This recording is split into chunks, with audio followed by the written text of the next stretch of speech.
All right. So I'm going to read something that you wrote early in the book that relates to that idea. I'm going to do that in a second, but I see, I want to acknowledge that the LinkedIn thing, once again, didn't work. So some people are going to listen to this later, and we're going to post this on LinkedIn. And so hopefully some of you are listening to this, not live, but still seeing this on LinkedIn where you were promised it, et cetera, et cetera. Now, here's something that Amy wrote that is related to what she was just saying that I want to share with you all. So it goes like this: social connections are a predictor of cognitive function. In other words, we get smarter. Predictor of cognitive functioning, resilience, and engagement. We know that teams of friends perform better, that people with supportive coworkers report less stress, that being close with colleagues increases information and idea sharing, self-confidence, and learning, and that workers in mundane jobs are just as likely to feel satisfied and fulfilled as those with inspiring jobs if they invest in social connection. Right. But, but wait, can I just tell you, because we'll get to the but I have to tell you, one of my favorite pieces of research I came across in working on this book was that I think it was a team at Rutgers showed people who say they have a friend at work, like even a best friend at work, actually those two people tend to have better performance reviews. Right. And so like it is just so concrete.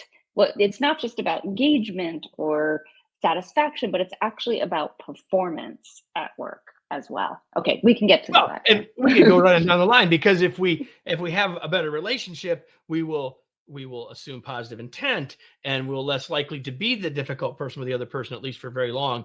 And we can go right on down, like communication will likely be better, so it'll be less rework. We could go right on down, but that's not why we're here. Everyone's here because they want to learn how to work with people, even the difficult ones. That's why they came, right? So we're going to get there. So what are the specific problems? So I'm going to flip this around now. We said, yeah, the positive stuff's good. What's the problem with the negative relationship piece? Yeah, I probably don't have to tell those watching and listening what the problem is. If they have that person in mind that you suggested they have in mind earlier, right? They immediately probably feel the signs of stress, right? Your heart rate goes up. You, start to feel tense. Maybe your palms get sweaty. That's my sort of tell for when I feel stress. It just causes us anxiety, stress, upset. We lose sleep. We get distracted. We're not focused on work. We spend our time and energy dealing with that relationship as opposed to doing the things that we're supposed to be doing at work. Now, the other thing that is really detrimental is that being focused on that one relationship, because most of us have at least one person we find annoying at work, but being focused on that also detracts from the positive relationship, because your focus, because of our negativity bias, our focus comes on that person, on that relationship, as opposed to all of the positive relationships that we have. And typically, most of us have more positive or at least neutral relationships with coworkers than we do negative, but we become very focused. Well, yes, it kind of goes back to the negativity bias in all parts of our lives. It's like that's the one that tends to take center stage, et cetera, et cetera. And so there's a couple things you've already mentioned that sometimes we're that person, right? There's a couple of things about us that I want to talk about. I want to read something else that you wrote that I think is absolutely brilliant. I want to say do that. And then in a minute, we're going to get to these types of people, and we're going to let people do some voting. We're going to have some fun with that. But before we get there, I want to read this, because this is about what we're doing when we're seeing this quote unquote bad behavior from the other person, right? So I want you all to listen to this as yourself. We quickly tell ourselves a story about what's occurring, why it's occurring, and what will happen next. Here's and these stories, laden with emotions and critiques, feel truthful to us, even though they're based on our brain's sense-making attempts rather than on facts. It's what psychologists call premature cognitive commitment. It was what my dad said, you already decided. That's right. That was my part. That wasn't Amy. In the effort to conserve resources, our brains make snap judgments about what's going on and how we should react. And now me again. And once we've decided that, it's over. Mm-hmm. Yes. Well, because we commit. Right? We commit to, like your dad said, we've already made our decision about how this is. And typically the story we tell ourselves portrays ourselves as the hero or the victim, and the other person as the villain, right? And so it's not me. They're the problem, Amy. Right. And of course, I want to acknowledge there's some people whose story is always, oh, I did something wrong, which also is incorrect, right? You're starting to pit yourself against one another. You're getting into this me versus them dynamic. Who's right, who's wrong? That's not going to get you very far. If you want to actually get along with this person or feel less stress when interacting with them, having this really polarized view of their behavior is inappropriate, mine is fine, or they don't know how to work in an environment like this, and I do, right? That's not going to help you. I do want you to have eyes wide open about their behavior and not fool yourself, but you need to change the story. And usually the first story you tell yourself is just not accurate. So you have to question it constantly. What assumptions am I making? How might I be wrong? Right? Anything that sort of helps you to see the situation from a different perspective. I'm going to say something about that in a second, but it sounds like Lisa has to leave for a meeting. So, and someone is telling her, to not do her job and actually stay here. But Lisa, if you're still here, you're getting a copy of the book. If you have to go to your meeting, at least you get a copy of the book.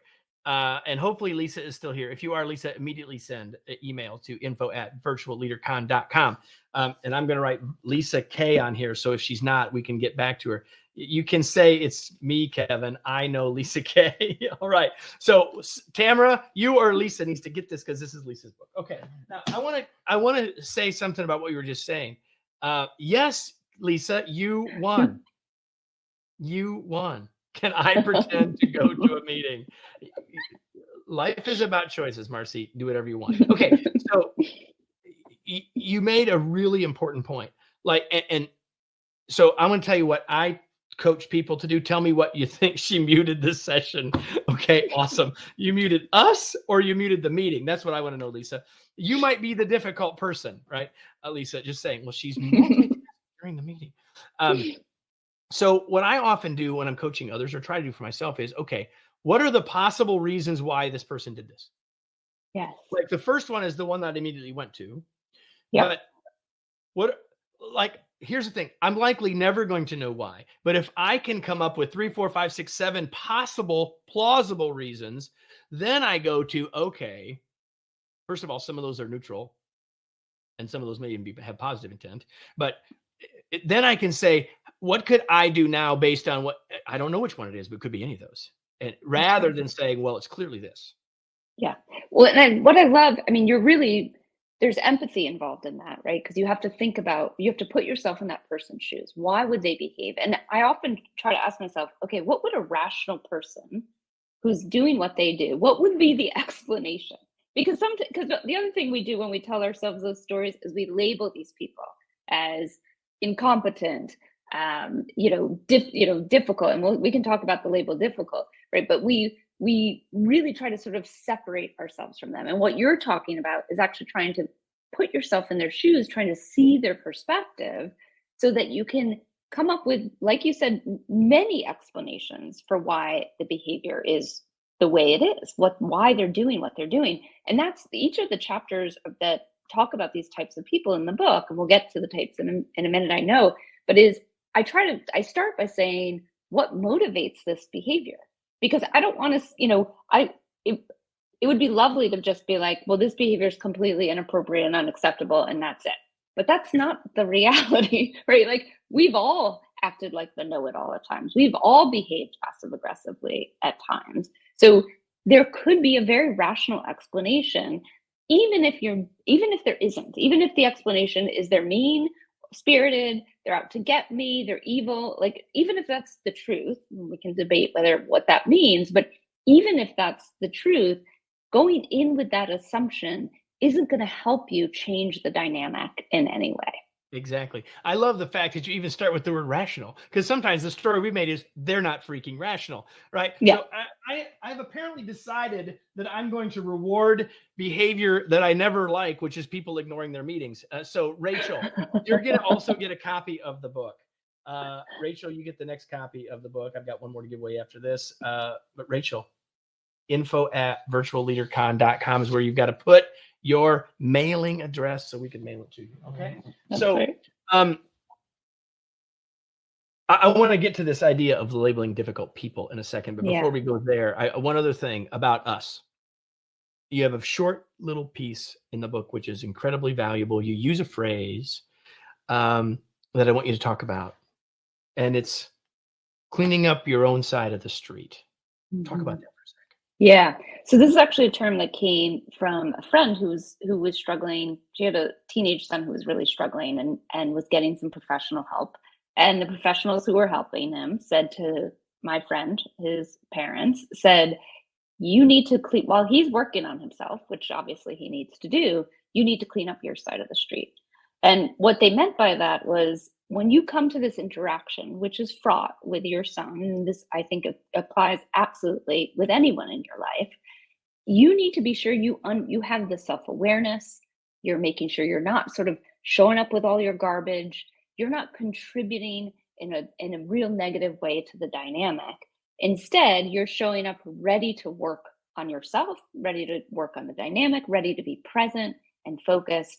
And that is really a lot of what I talk about in the book. And, it's not comfortable, but I'm really calling on people to be the adult in the room and to take care of themselves so that they can be the one to sort of role model and lay the groundwork for a positive relationship with this person who may not be doing the same work. That's the other thing. You may do all that work. You may try all of these tactics, and that person may do nothing, right? They may just do the same behavior. But the reality is cleaning up our side of the street is in our control, the team is saying, the group is saying. And yes, Carolyn did use that phrase yesterday. So there's another reason, Amy, why we need to connect you with Carolyn. For sure.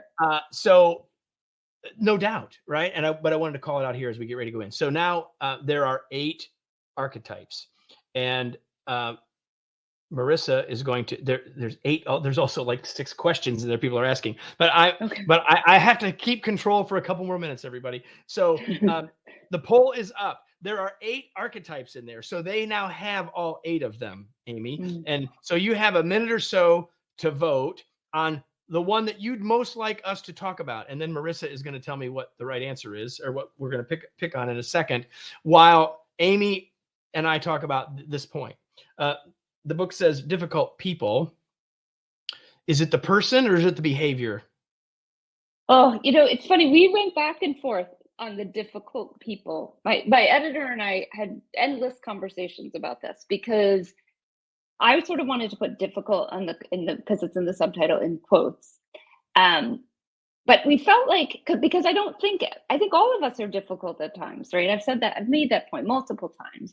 And I do worry that people use that label, and actually will use any of the archetype labels to really pigeonhole someone, as opposed to what they're doing. Exactly.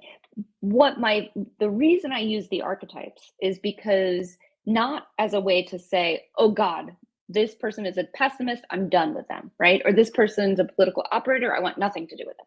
No, it's to make sure that you can find the tactics you need to deal with the specific behavior you're dealing with. So you use the archetypes to say, okay, who am I dealing with? Is this an insecure boss? Is this a biased colleague? Right? Okay, now I can find the tactics I need to address specifically that behavior. Because one of the things I found in a lot of the books, there's some wonderful, wonderful books obviously out there about dealing with difficult people, but often the assumption is that the same general tactics will work no matter who you're dealing with. But what you'll do with an insecure boss is very different than what you would do with a passive aggressive peer. So right? 2 things. One is, everybody that you've been around, we've been talking about models, and this is what she's saying is these are some models. They're not perfection. They're ways to give us a place to work from to help us move in that direction, right? So, Marissa, since there's probably a way for me to know about the poll, let me see if I'm smart enough to figure this out. And actually, while you're figuring out, I want to make one other point about the difficult label, which is that, and I think someone is saying this in the chat, right, is that sometimes difficult is also, it's a biased laden term, right? So sometimes we'll say someone's difficult when we really mean they're not like me, or they're not doing what I want them to do, right? And I think that we have to be really careful about using that label in a pejorative way. Again, it's to sort of help people find the advice that they need. All right. Marissa has spoken, which means the group has spoken. Even though Marina was politically trying to get Insecure Boss to win, the winner apparently is the passive aggressive peer. So Amy, that's the archetype. Give us some help with that person. Yeah. I'm not surprised this one got voted. This actually was the archetype that inspired the book, because when I wrote my first book about dealing with conflict, I still, actually, this still happens whenever I do a talk or a workshop. Inevitably, I can guarantee that the first, second, or third question in the Q&A will be about how to deal with passive aggressive behavior, because it is so frustrating, right? It feels like shadow boxing. You're like, what's wrong? Nothing's wrong. Like, you're just like, how do I land here, right? A couple things to know about the passive aggressive person. Number one, it feels very mean-spirited often, or very manipulative. But typically it's not motivated by a desire to hurt you or to upset you, or even to sort of help themselves. It's usually motivated by fear. And it's fear of direct conflict. So maybe they, have not been given the skills to express themselves directly and honestly, or maybe they are from a culture where that's not honored or respected, right? It might be fear of rejection. So if I actually put my thoughts out there or say, no, I don't want to do this, right, I'm going to be rejected by you.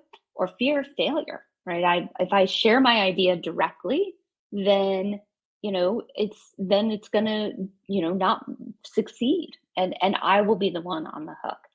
Also, passive aggressive behavior is often used by people who are outside the typical power structure. So being able to say honestly and directly what you think and feel, it typically requires you to have some sort of power.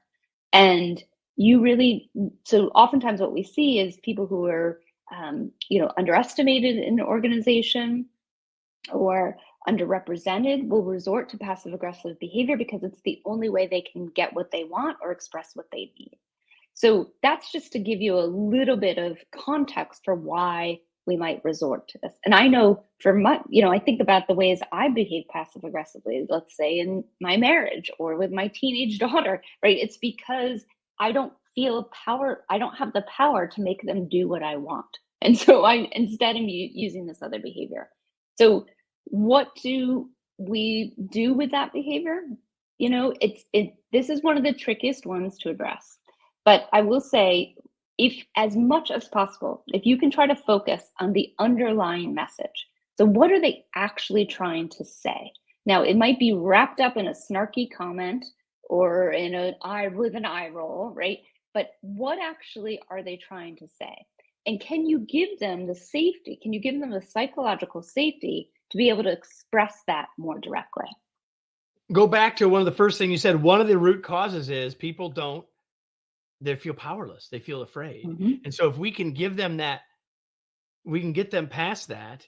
And in some cases, if we can help them get past the habit, right? Someone said, can we just blame our parents? Meaning, like, sometimes that's just what they do. They might not even know they're doing it.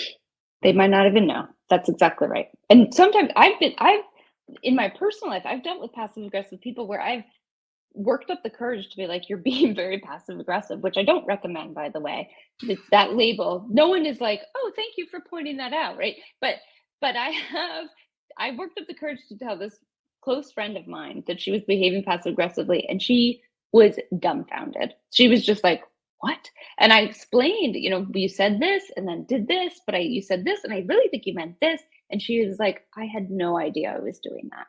And I think that's really, you have to remember that, is they often don't even know that they're doing it. And so instead of saying, you're behaving passive aggressively, please stop, which I'm guessing will not be productive, Maybe it will, but most likely not. Let's just stop you just for 1 second. That takes us back to, we've made this decision. That eye roll meant this. That's right. Right. And you can say, pave the way, say, I get the sense that not everyone in the room is happy with this decision. Is there, anyone want to share a difference of opinion? And you might even pave the way by saying, you know what, I'm of two minds on it too. Here's what I'm worried about. Is anyone else also worried about that? Right. Trying to give them the safety to actually express their opinion. Or is this oftentimes someone who's passive aggressive may not feel comfortable speaking up directly in a meeting? Can you give them different ways to express their opinion? Set up an anonymous Google form where people can put in their thoughts on the proposal you just put out, instead of assuming that silence is agreement on moving forward. Actually take a poll, an anonymous poll. Is everyone comfortable with moving forward with this? Now, sometimes that does not always work, and you do need a little bit more nudging. In that case, I really recommend establishing team norms. Very few teams actually have an open, direct discussion about how they're going to handle conflicts or disagreements. And I just think ahead of time, exactly. And we assume that people are just going to, they'll know how to do this, right? But I don't know about you. No one ever sat me down and was like, here's how you disagree in a productive way, right? That's just not a life skill that we're very conscientiously teaching people. I believe we should be, but so instead, saying as a team, here's what we do when we disagree. We're gonna speak up. We're gonna acknowledge that disagreement isn't a bad thing. That's an important part of doing work. When someone actually expresses a dissenting opinion, we're going to applaud them. We're going to thank them. We're going to consider it, right? And then maybe at some point we're going to have to disagree and then commit so we can move forward. But as a team, this is what we want to agree to do. And that often can help that passive aggressive person, or the person who's displaying the passive aggressive behavior, give them an outlet for their opinions, for their thoughts, for their viewpoints on whatever you all are working on together. Amy, since you haven't been with us all day, and some of these people have been with us all day, in the last session, we were talking, among other things, about iMessages. You do this, and this is how it makes me, how I feel. Tamara said, this goes back to iMessages, which is absolutely right. If you want to add, you're nodding, anything you want to add to that? Yeah, I mean, I think that one of with any of the archetypes that in the book, one of the things that you can really help people do is raise the self-awareness of their self-awareness around the impact their behaviors having on you. So let's stick with the passive aggressive person. So when you say, you might go to your colleague and say, you told me you wanted to be involved in this project. I've invited you to every meeting. You're not showing up. And let me, stating facts that can't be disagreed with, right? You didn't show up to 3 meetings. You said you wanted to be involved in the project. Not having you involved is leaving me to do the work, and it's really causing me stress. What can we do about that, right? So really focusing on what the impact is on you of their behavior. That you might have had someone talk before about the situation, behavior, impact, feedback model. And I think, you explain the situation, in the meeting, and the behavior. You interrupted me 3 times. The impact, it made me feel like you didn't value my opinion. Now, I like to also add, I know that's probably not your intention, but that's how it's making me feel. Because that helps to take in, because what people hear when you give them feedback, like you made me feel not valued, what they hear is, I'm a bad person. So if you can sort of take the intention away from the impact, like, I know that's probably not what you intended, but that's how it was received. That can help as well. Sandy said something related when she said, did you mean to imply, or same idea. So Tamara, for the connection to the I language, you get the 3rd copy. Tamara gets a copy of the brand new book, Getting Along, How to Work with Anyone, Even Difficult People. There you go. So all kinds of questions, exactly what I expected. Everyone's going to say, why didn't you have Amy longer? I knew that was going to happen before we even started. So sorry, everybody, for that. I'm going to go ask your questions here right now. I haven't even looked at them. So here we go. Let's see. Tamara asked, and other people voted it to the top of the list, how do you work with people who thrive on drama? And it's rarely healthy for the team. You've worked so hard to build up trust and improve culture. Yeah. What do you do? Yeah. So 2 things. One, disengage from the drama as much as you can. Now, because drama really feeds on drama. So when someone starts to behave in a way or that's creating sort of noise in the system, either they're gossiping or they're rolling their eyes at a meeting, like they love the drama, the more you can ignore that behavior, the better. That means if as long as you're sort of in cahoots with everyone else and you just sort of choose to say, we're not going to engage with that, right? If you're not feeding into it, a lot of times it'll fizzle out because they realize it's not a productive behavior. Oftentimes, even if you're directly addressing it and saying, I wish you wouldn't do that, that feeds the drama even further.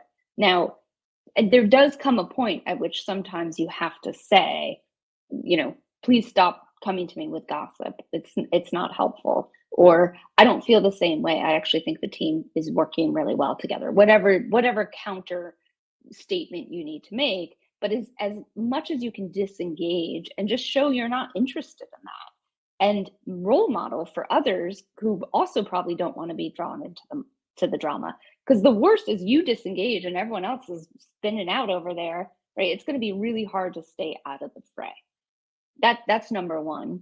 Number two, again, I go back to team norms. And when I talk about team norms, I want to make clear, you don't have to be the most senior person on the team to establish those norms. I've been on teams where someone who wasn't the leader said, I think we should really talk about how we interact with one another and what we expect from one another.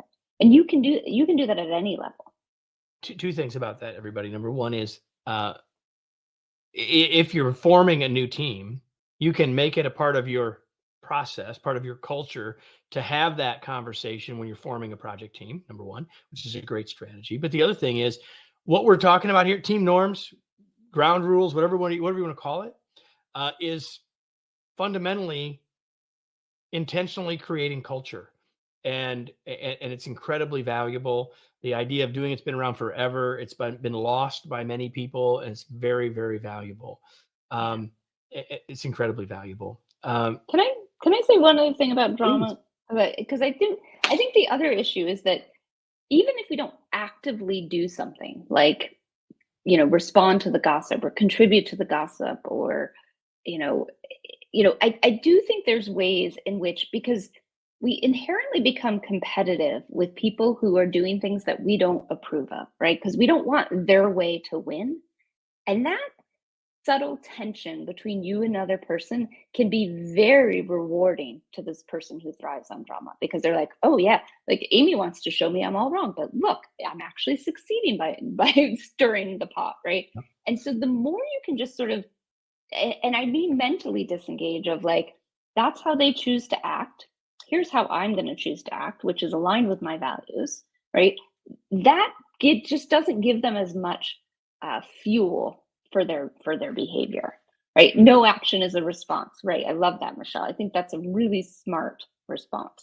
There's something else that you just said that is connected to other things that have happened today that I think is useful. And that is basically that person is changing the game. They're trying to win a different game.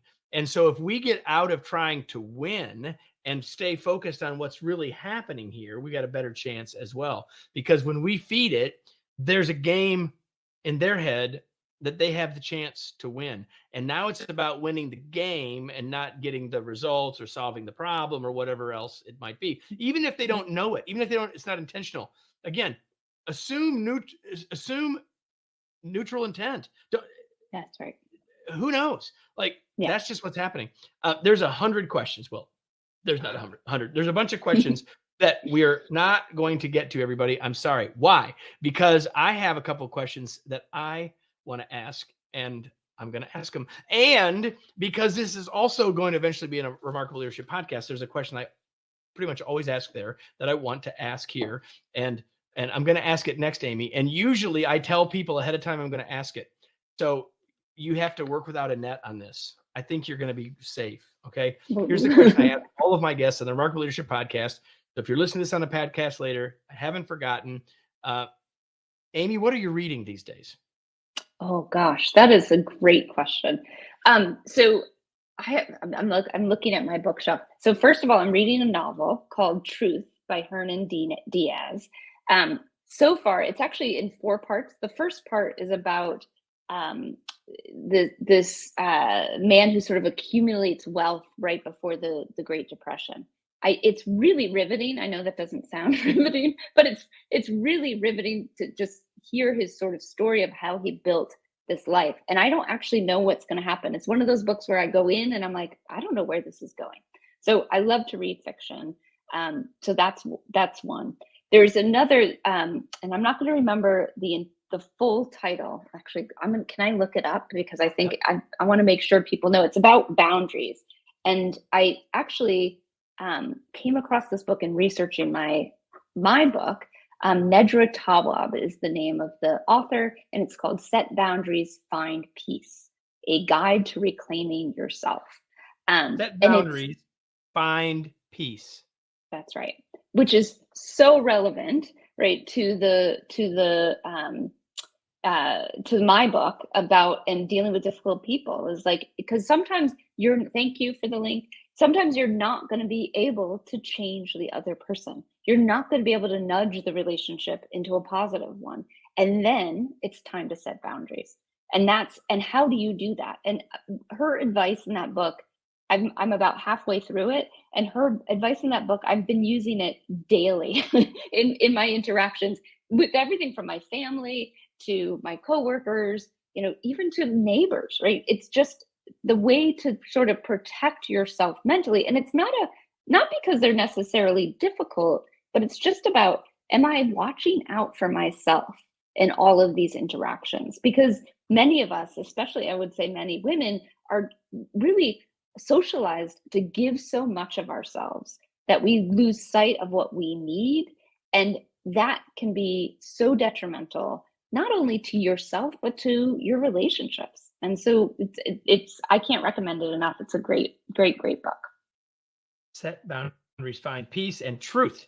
Both of those, for those of you who listen to the podcast, you'll have links to those in the show notes, and you've seen one of them already here on Virtual LeaderCon. So, Amy, I have one more question I've been asking everybody here, and because this community is here to learn, and so my question for you is, what is one thing you've learned about learning? Oh gosh, yeah, this is a good question. So I'm going to say 2 things. You said one thing, but because one's very simple, and that is just the sort of growth mindset. It's funny. I think I intuitively knew this, but my daughter's school has been really good about training them to have a growth mindset, which is that you can learn even when you're frustrated, knowing that you will make mistakes, but you will grow as a person. I think is just such an invaluable thing. The other thing about learning, I'm really, I still struggle with is the experimentation aspect of it, right? Like I want this linear path. I take the course, I read the book, and yet it's really about sort of filling your toolbox with different tools, trying them out. What works in one situation? Being in the business of giving advice, sometimes too often my answer is it depends. And I think that's so true, is that so much of the advice people put out there, including my book, really depends on the context and the situation. So what we can say about learning is experiment along the way, reflect on what worked, what didn't, try something else. And sometimes the most frustrating thing is a tactic will work, and then 5 months later it stops working. So you got to go back. Okay, now I'm going to keep, I have to sort of keep reassessing, refreshing the approaches I use. Or did I backslide? I'm not really doing it the way I used to do it. Or did it not work this time with this person, but it might now work another 612 more times? All that we have to think about, right? That's right. Amy, that's right. I knew before you got here that we were going to want you to be here longer. And maybe that's the best feedback I could give you. Everybody, time to give some feedback to Miss Amy. There they go. And you all know the drill. Those of you that are here at Virtual LeaderCon, if you can fill out the two-question poll, we would appreciate that. And for those of you who are listening or watching this on the Remarkable Leadership Podcast, thanks for putting up with us being a part of Virtual LeaderCon, and know that next year you're going to go to Virtual LeaderCon, or you want to just go to virtualleadercon.com now and check out what this was all about. Amy, I'm going to visit with you in the green room in a second. I'm going to close this up, everybody. And then guess what? You all get a 15-minute break. We will see you all in 15 minutes. And when we get back, you are going to love when we are with my friend Joel Swartzberg. We're going to continue to talk about, do you know Joel? I do. Joel writes for HBR. So yes, of course he does. I may have even edited one of his pieces before, but anyway, tell him I say hi. I will. We'll see everybody in 15 minutes. Right. Thank you, Kevin. Thank you, everyone.